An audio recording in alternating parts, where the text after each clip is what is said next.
Outra mensagem. Morreu tudo, meu filho. Não, pegou. Lá. Passa agora. Ele por causa do sol, ele parou. Vai emendar com você, não. É. Vai, meu irmão. Vou deixar um tempo aqui que nosso irmão Alexandre também vai pregar.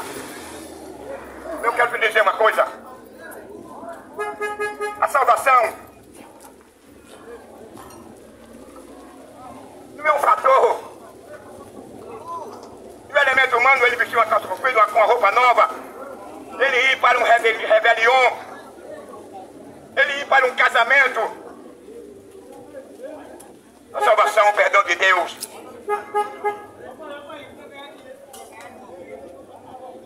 Ela veio para valorizar o pecador. O perdão de Deus veio para reconciliar o homem. Que não havia riqueza, não havia dinheiro. O homem não tinha condições, que por meio das suas obras, de conseguir o perdão e ser absolvido.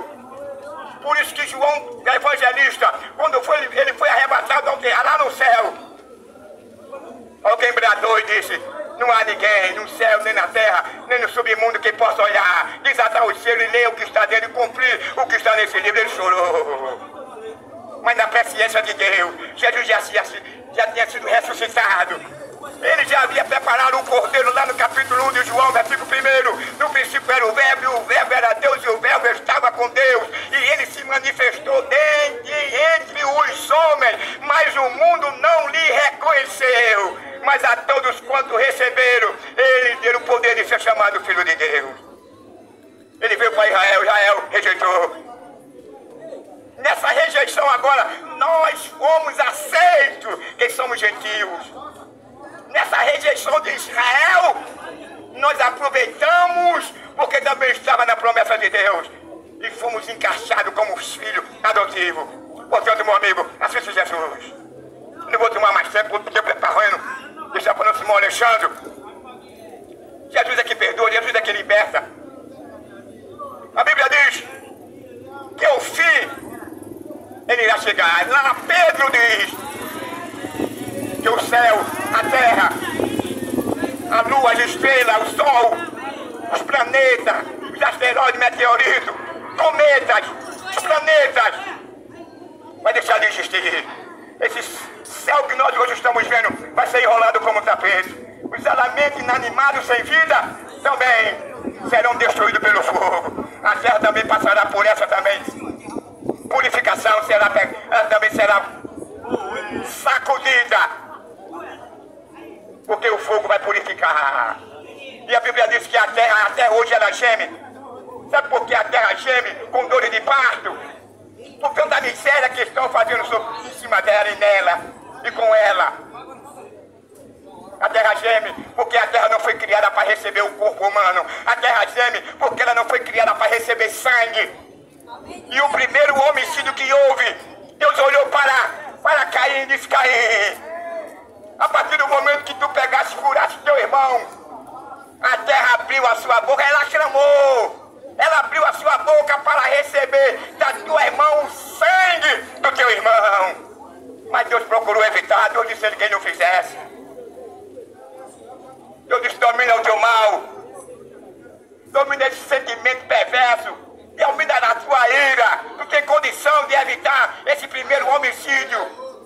Mas Caim não quis saber de nada, porque a Bíblia diz lá na frente que Caim era filho do diabo, e todos tinham pizza, e tem prazer em matar, e derramar sangue, furar os olhos, arrancar a cabeça, esquartejar. Não é filho de Deus, é filho do diabo, porque ele tem prazer, ele é irreconciliável. Jesus está te chamando, está te convidando. Você só poderá ter direito, acesso a esse novo céu, a essa nova terra, se você deixar de ser ladrão, se você deixar de ser roubador, se você deixar de vestir uma saia, um filetal, se você deixar de ser mentiroso, se você deixar de ser um falso pastor, se você deixar de ser um mercenário, se você deixar de ser ganancioso,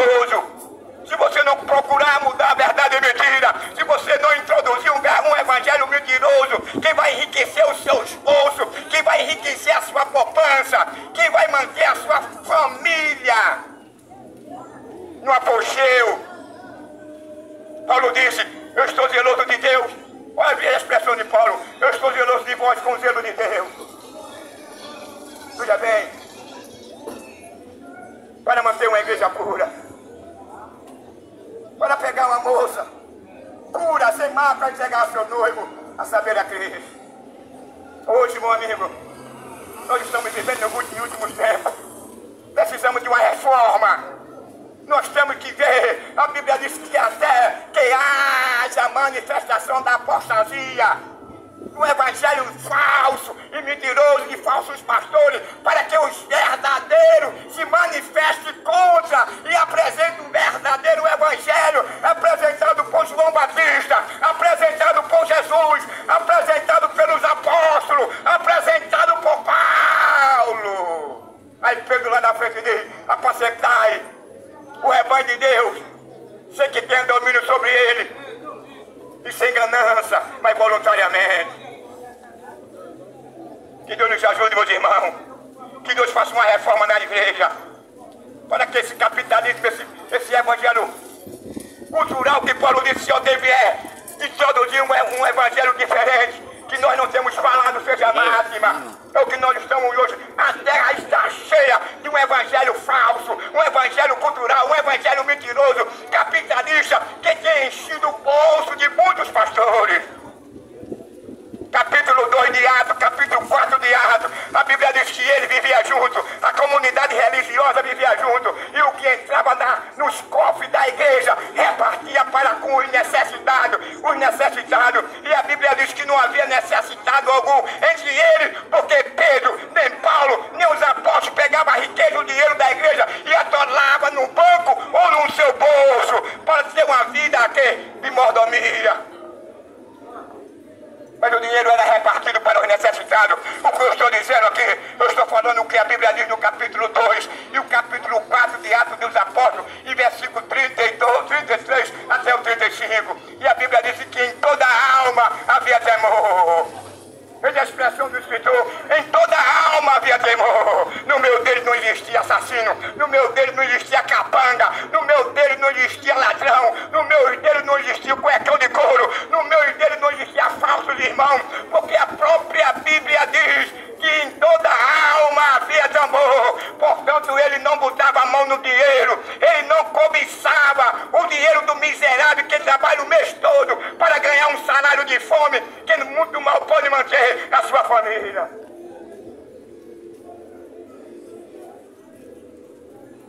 Paulo disse, olha, a Timóteo, eu receio, eu tenho medo de ir-me embora, de partir daqui. Mas eu sei que tem um tempo que vai chegar que eu vou ter que ir embora, vou ter que partir. Agora o meu cuidado, a minha preocupação, a minha tristeza é porque eu sei que depois que eu for embora daqui, vai se levantar lobos devoradores que não perdoarão o rebanho de Deus. E nós estamos vendo aí. Estamos falando de público agora. O quê? Um palco de politicagem. Você nunca viu nenhum político que vai para o palco da igreja defender o membro quando ele precisar.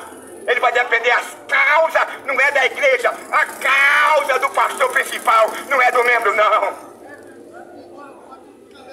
Cuidado, Paulo, vem divertiu. Tenha cuidado para que homem nenhum não faça de vós presa. É o que nós estamos vendo hoje, em pleno século XXI. A religião fazendo presa do homem.